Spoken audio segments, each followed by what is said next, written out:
Good afternoon, students, and welcome to today's lecture, Introducing Delphi and the Oracle of Apollo. I'm your professor, Dr. Rob Steffen, and today we're going to take a look at one of the most significant religious and cultural centers in all the Greek world. It was known as the site of the Oracle of Apollo, and it was considered the navel of the world, the very center of the Greek world, a place where mortals could communicate with the divine. Now, pilgrims from across the Greek world and beyond journeyed to Delphi to consult the Pythia, the high priestess of Apollo, who was believed to deliver prophecies inspired by the god himself. The sanctuary also served a major Pan-Hellenic site, hosting the Pythian Games, second only to the Olympics in importance. Delphi was not only a religious hub, but it was also a political and diplomatic center. So city-states sent elaborate offerings to the sanctuary, both as acts of devotion and as a way to assert their influence.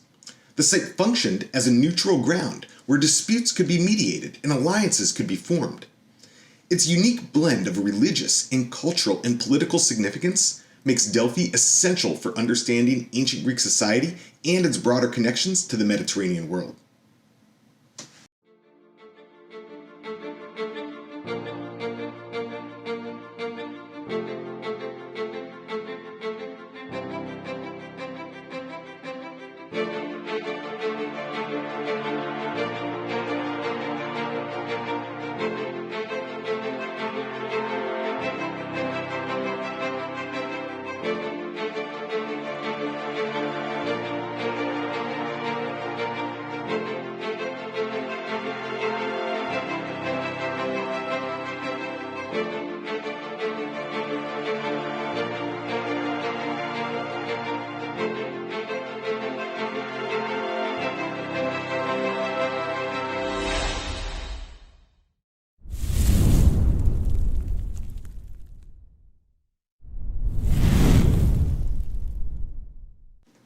Okay, so where exactly is Delphi? Well, Delphi is located on the slopes of Mount Parnassus in central Greece, overlooking the amazing valley of Phokis. Its breathtaking setting, with steep cliffs and a panoramic view of the surrounding landscape, contributed to its mythical reputation. The rugged terrain made Delphi relatively difficult to access, reinforcing its aura as a place apart from the ordinary world, right? A fitting home for Apollo's oracle. The location of Delphi, at a natural crossroads, also played a key role in its importance. It was accessible to travelers from various parts of Greece and beyond, making it an international center for trade, for diplomacy, and for religious practice. The region's natural springs, particularly the Castalian spring, were believed to have purifying properties, and they played a key role in the rituals performed at the sanctuary. So this combination of geographic isolation and accessibility that helped Delphi maintain its prominence for centuries, attracting visitors from across the ancient world.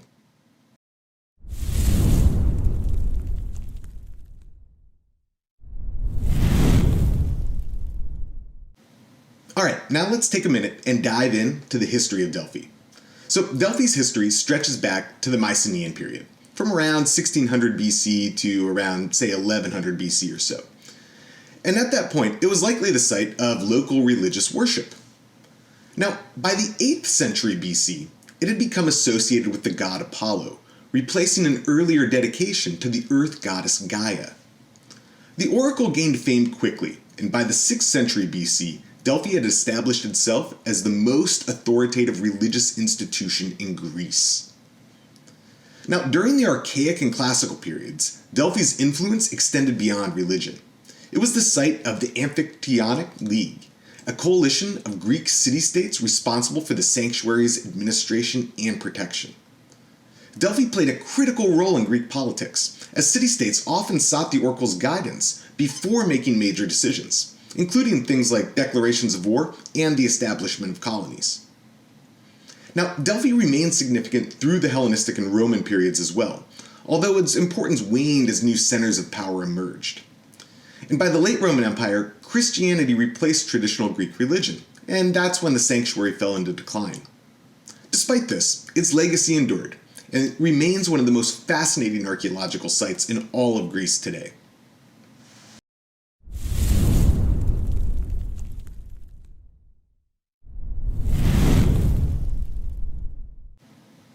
Okay, so let's take a look at a few of the monuments.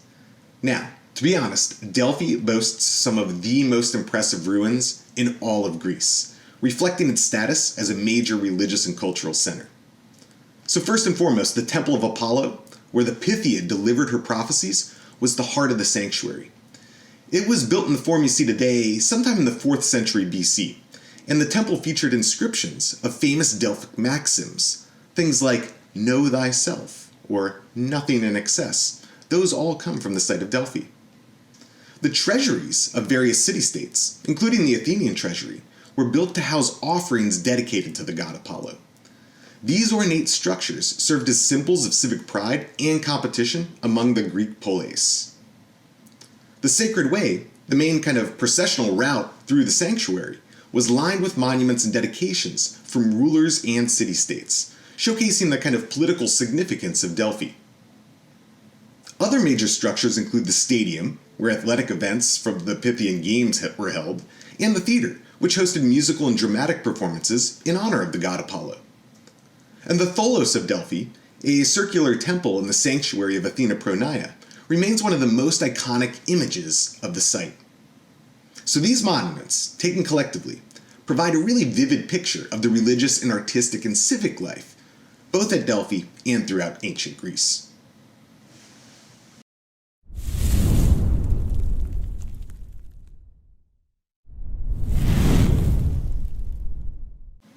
Okay, so you probably get a sense by now for why we're studying Delphi. But let's zoom out a little bit, right? Delphi offers an invaluable insight into Greek religious beliefs, into political dynamics, and into cultural achievements. The oracle's influence extended far beyond Greece, and it shaped decisions that affected the entire Mediterranean world. The sanctuary's artistic and architectural splendor, it reflects the competitive spirit of Greek city-states and their desire to gain divine favor. Delphi also exemplifies the intersection of religion and politics in the ancient world. The Amphictyonic League's role in maintaining the sanctuary highlights the ways in which religious institutions could also serve as diplomatic centers. And the site's artistic contributions, from sculptural dedications, things like the Naxian Sphinx, to monumental architecture, like the Temple of Apollo, they further underscore its role in fostering cultural exchange and innovation. By studying Delphi, we gain a deeper understanding of how the Greeks viewed fate, viewed the gods, and viewed their own place in the world. The sanctuary's legacy continues to inspire scholars, archaeologists, like myself, and visitors alike. You gotta go check it out when you're there. And it offers a tangible connection to the beliefs and aspirations of the ancient Greeks. So in the upcoming lectures, we will explore the specific aspects of Delphi's cultural and religious life, from the enigmatic prophecies of the Pythia to the artistic masterpieces that once adorned these sacred spaces.